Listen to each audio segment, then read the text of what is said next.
सभी को मेरा नमस्कार। और जितने भी मंचासीन पदाधिकारी बैठे हैं उनको बहुत बहुत धन्यवाद, क्योंकि उन्होंने मुझे इस मंच में बोलने का मौका दिया है। मेरा नाम शीलावती, मैं बुक्सा समाज से बिलोंग करती हूँ।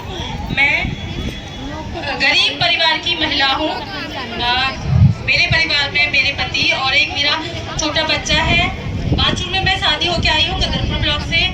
मैंने देखा है कि हमारे बुक्सा समाज की जो महिलाएं हैं या जो समाज है, महिला हो या पुरुष हो, बहुत ही पिछड़ा है और पिछड़ता ही जा रहा है।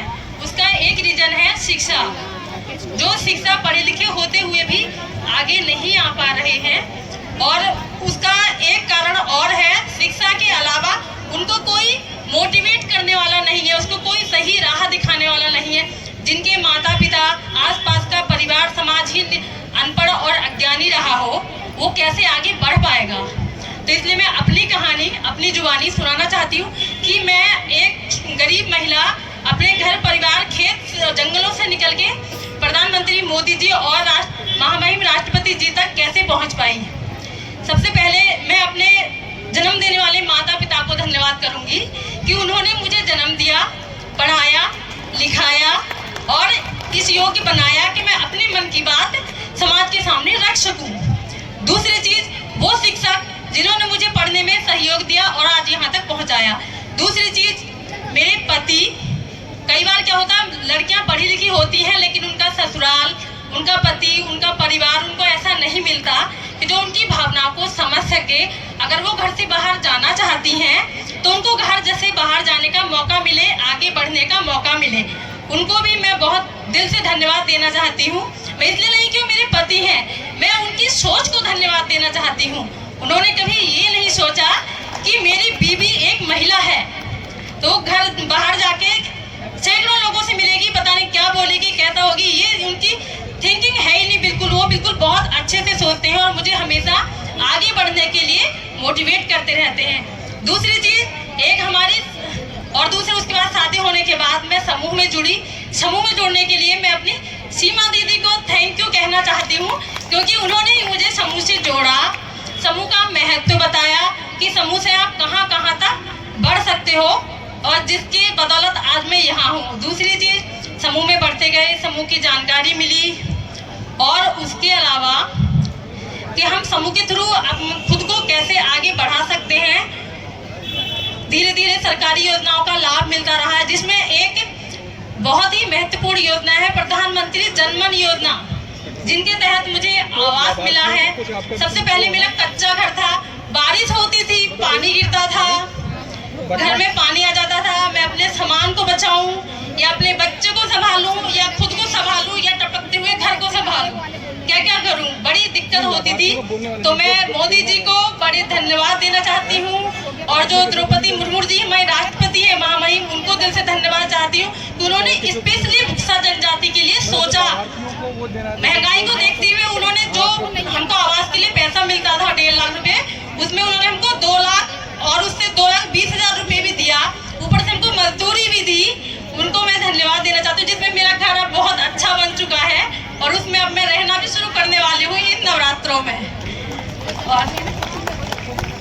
और घर तो घर, उसके साथ उन्होंने मुझे उज्ज्वला का सिलेंडर दिलवाया, मेरे घर में लाइट भी दिलवाई, और मुझे शौचालय भी मिला। और इन सारी उपलब्धियों के मिलने के बाद, और दूसरा एक रीप परियोजना चल रही है, उसके थ्रू मुझे इंटरप्राइजेज भी मिला है।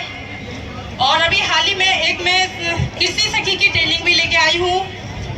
और समाज कल्याण के द्वारा मुझे जो जनजाति वाली सब्सिडी मिलती है,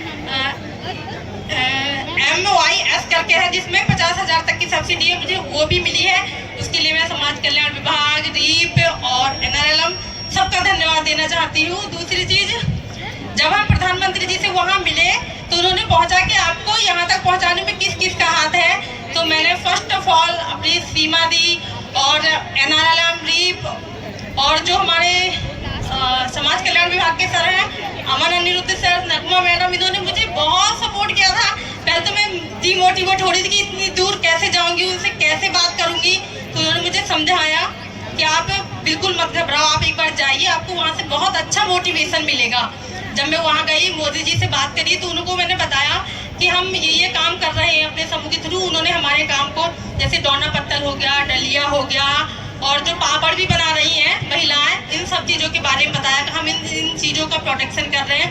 उन्होंने कहा दीदी ये तो बहुत अच्छी बात है, आप इस काम को इसी तरह करते रहिए और महिलाओं को आगे बढ़ाते रहिए। दूसरी चीज़, और उसके अलावा एक और, इन सारे मोटिवेशंस के अलावा एक और व्यक्ति ऐसे हैं मेरी नज़रों में जिन्होंने मुझे ये तो विभागीय जिम्मेदारी निभाई है, जैसे हमारे ग्राम पंचायत अधिकारी हो गए, NRLM हो गया, रीप हो गया, इन्होंने विभाग की तरफ से अपनी जिम्मेदारियां निभाई हैं। लेकिन एक व्यक्ति मेरी लाइफ में ऐसा है जो ना किसी विभाग से जुड़ा है, ना मेरे रिलेशन में भी नहीं है उतनी खास, बस एक जान पहचान है एज ए दोस्त के थ्रू। वो एक समाज सेवी व्यक्ति है जो मुझे हमेशा मोटिवेट करते रहते हैं कि ऐसे नहीं, आप ऐसे कीजिए। मैं उन्हें एक बार मंच में बुलाना चाहूँगी। नरेश जी प्लीज़ आप एक बार आके मुझे थोड़ी सी हिम्मत दीजिए कि मेरी जुबान अब कपकपा रही है कि मैं इससे ज़्यादा क्या बोलूँ।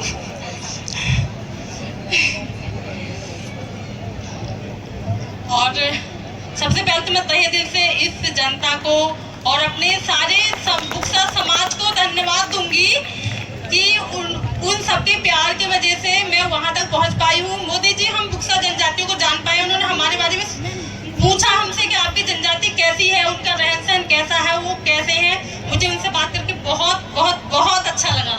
और ये नरेश जी जिनके बारे में बात कर रही थी, इनका मोटिवेशन हमेशा मेरे साथ रहता है।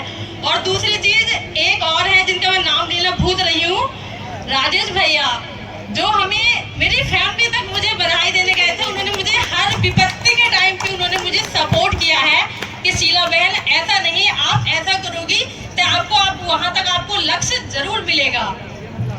थैंक यू, इससे ज़्यादा मैं कुछ नहीं कहना चाहूँगी।